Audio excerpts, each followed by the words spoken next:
Well, good afternoon, Rebel fans. We're here for our weekly interview with Coach Jason Allen of the Chambers Academy Rebels, the 9-0 Chambers Academy Rebels, the winners of 22 in a row. Coach, so far this season's been a great one.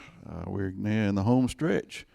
Got, one regular season game, and then from there on out, it's stay in if you win, huh? Yeah, that's right. It's hard to believe the season's almost over, Calvin, but it's been a tremendous season so far. We've played some really good teams. Our kids have gotten better, I think, as the year's gone on.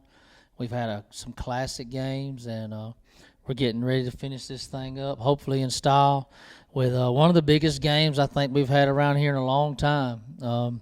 Bessemer's coming in, ranked number 5 team in the state. I think anybody that follows AISA football or football in the state of Alabama knows who Bessemer Academy is. They've got a fine tradition. I think they've played in the last 5 3A state championship games, maybe 6.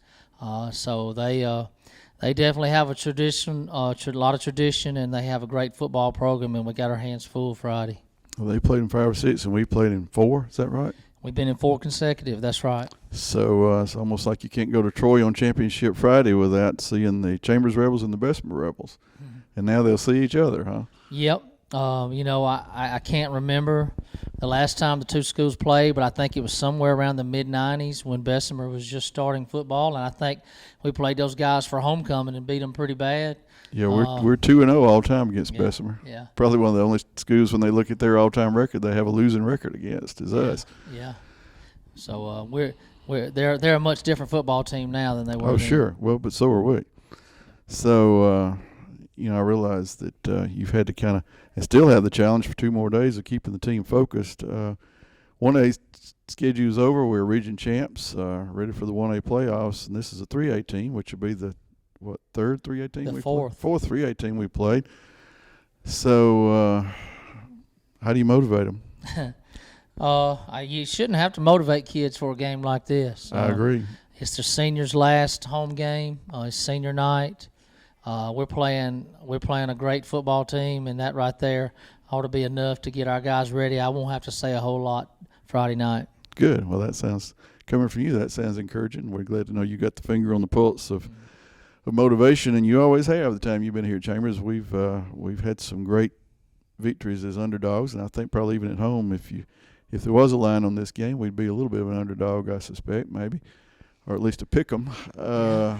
So you've, I think about going down to Southern when they were undefeated and beating them, and going down to South Choctaw, and at Choctaw the first year of this streak of championship games and beating them. So, it's not unheard of for you to be able to motivate a group of guys to win a big ball game, and we're not worried about that. But what do you know about the weather? The weather report's a little bit iffy. Yeah, I'm hearing that, we could get some rain Friday, and that could be a spoiler a little bit, but we're going to play the ball game, and as long as it's not lightning, and our guys will be excited. I don't care if we played it in the parking lot up there. They'll be ready to go. Well, there are some lines up there that may not be 10 yards apart, but it might confuse the chain crew a little bit. Tell us what to watch for in Bessemer. What players we need to keep an eye on? Well, Bessemer's offensively, they got number 1 at tailback. You'll immediately notice him. He's a really elusive guy with great speed. As he goes, they go. We got to keep him corralled. We got to make sure number 1 gets on the ground. Number 17 at wide receiver. He plays some running back and wide receiver. He's another guy cut out of the same cloth as he. Just really a game breaker type talent. And then their quarterback, number 6, is a good quarterback. This is his second year as a starter. And when they throw the football, then they like to throw the ball a good bit of the time. He does a really good job. And then defensively, they got one kid. He's a freshman. He's number 99. You'll really notice him from the get-go. Very athletic kid. I think he's already got 2 SEC offers as a freshman, which is unbelievable, and probably many more to come. He could be a top player in the country by the time he's a senior. So they got some marquee players that they kind of build their schemes around, and they do a fantastic job. Coach Wright is a good friend of mine, and he does a fantastic job. Their record is 6-3, which is somewhat deceptive because I think they've won 5 in a row, maybe 4 in a row. But you and I talked about this Friday night, but in case the folks missed it Friday night, tell us about about that 6-3? What you know about the teams they've lost to? Yeah, they lost to a Madison Richland team out of Mississippi, which is a 4A school, and that was very good from what I hear. They lost to a Tolga Academy. It's in our association, which is a very strong program. It's not a hard thing to do, is it? No. And then they lost to Tuscaloosa about a month ago in a 17-16 affair that really Tuscaloosa kicked a field goal with about less than a minute to go to win the game. So that can be kind of deceiving. I think they'll be the best football team we played this year. Okay. Well, nothing to do now but strap on the helmet and put on the pads and line up and play it, is there? Yeah. We're excited. I'm real excited to bring this kind of opponent to Torbert Field. I think our program is gained recognition by others. I think it's going to be a classic game. And I'm just excited as a coach to lead our guys out on that field. I know our senior class is ready to play those guys, and I expect us to play well.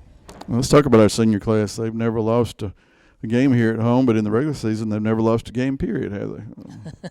No, they haven't. I think if we can top it off Friday night, this will be 4 undefeated seasons in a row, which is just hard to wrap your head around considering the fact we had never had one in the history of the school. And so, I know those guys are eager to do that, to finish it off in style, and I sure hope that they're able to do that.